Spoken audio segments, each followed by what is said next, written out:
कुछ लोगों की फितरत गिद्ध जैसी होती है।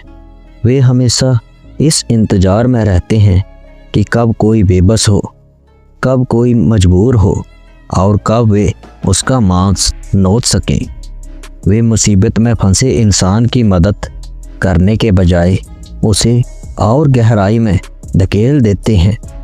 वह भूल जाते हैं कि मजबूरी का सौदा करके जो पैसा वे अपनी तिजोरी में भर रहे हैं, वही पैसा एक दिन उनके अपने कफन के काम भी नहीं आएगा। आज की कहानी साहूकार धनीराम की है, जिसने लोगों की तड़प को व्यापार बनाया, पर ऊपर वाले ने उसकी तड़प का ऐसा हिसाब किया कि वह खुद पानी के लिए तरस गया।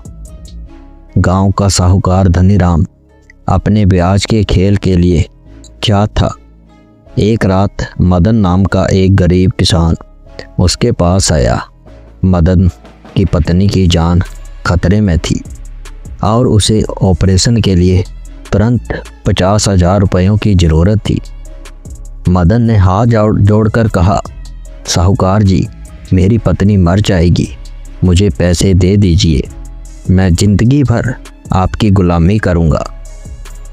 धनीराम ने मुस्कुराते हुए कहा, पैसे तो मिल जाएंगे मदन, पर तुझे अपनी वो 2 बीघा ज़मीन मेरे नाम लिखनी होगी जिस पर तेरे पुरखों का घर बना है।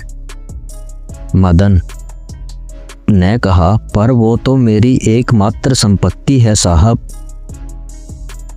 धनीराम फिर बोला, तो फिर अपनी पत्नी का चेहरा देख ले, आखिरी बार फैसला तेरा है। मदन ने रोते हुए अपनी पुरखों की ज़मीन धनीराम के नाम कर दी। धनीराम ने पैसे तो दिए, पर तब तक बहुत देर हो चुकी थी। अस्पताल पहुंचते पहुंचते मदन की पत्नी ने दम तोड़ दिया। मदन बेघर हो गया और अपनी पत्नी को भी खो दिया। वह गांव छोड़कर जाने लगा, पर जाते जाते धनीराम के दरवाजे पर रुककर बोला, धनीराम, तूने आज मेरी मजबूरी का सौदा किया है। याद रखना, जब तेरी जान पर आएगी तो ये ज़मीन और दौलत तुझे बचा नहीं पाएगी। फिर कुछ महीने बीत गए। धनीराम ने उस ज़मीन पर एक बड़ा गोदाम बनवा लिया। वह बहुत खुश था। तभी अचानक एक दोपहर धनीराम के सीने में तेज दर्द उठा। वह ज़मीन पर गिर पड़ा। घर में कोई नहीं था। उसे अस्पताल ले जाने के लिए किसी गाड़ी की ज़रूरत थी, पर उस दिन गांव में कोई वाहन नहीं मिल रहा था। धनीराम का शरीर नीला पड़ रहा था। वह नोटों की गड्डियां लेकर सड़क पर रेंकने लगा। धनीराम सड़क पर पड़ा था, हाथ में नोटों का बंडल था। वह हर गुजरने वाले से कह रहा था, मुझे अस्पताल पहुंचा दो, मैं लाख रुपए दूंगा। पर लोग उसे देखकर भी अनदेखा कर रहे थे, क्योंकि गांव का हर शख्स धनीराम के जुल्म का मारा था।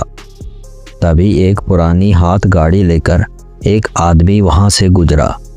वह मदन था, जो शहर में मजदूरी करने गया था और आज वापस आया था। धनीराम ने उसे पहचाना और उसके पैर पकड़ लिए। मदन ने बिना कुछ सोचे धनीराम को अपनी हाथ गाड़ी पर लादा और मीलों दूर अस्पताल की तरफ दौड़ पड़ा। धनीराम की आंखों से आंसू गिर रहे थे। धनीराम ने कांपती आवाज में कहा, मदन, मैंने तेरा घर छीना, तेरी पत्नी की जान ली, तू फिर भी मुझे बचा रहा है। मदन, साहूकार जी, आपने मजबूरी का सौदा किया था, पर मेरी माँ ने मुझे इंसानियत का धर्म सिखाया है।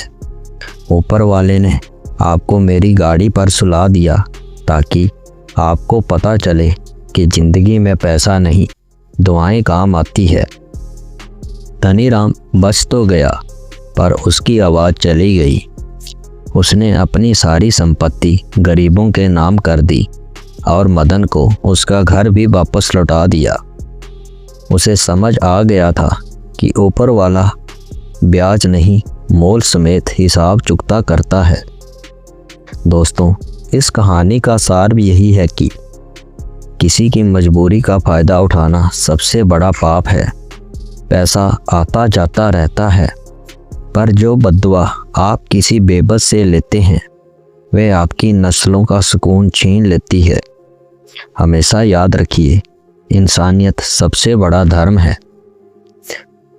दोस्तों, जैसा कि हर बार कहानी के अंत में मैं आपसे कहता हूँ, अच्छे कर्म करिए, अपने बूढ़े माँ बाप की सेवा करिए।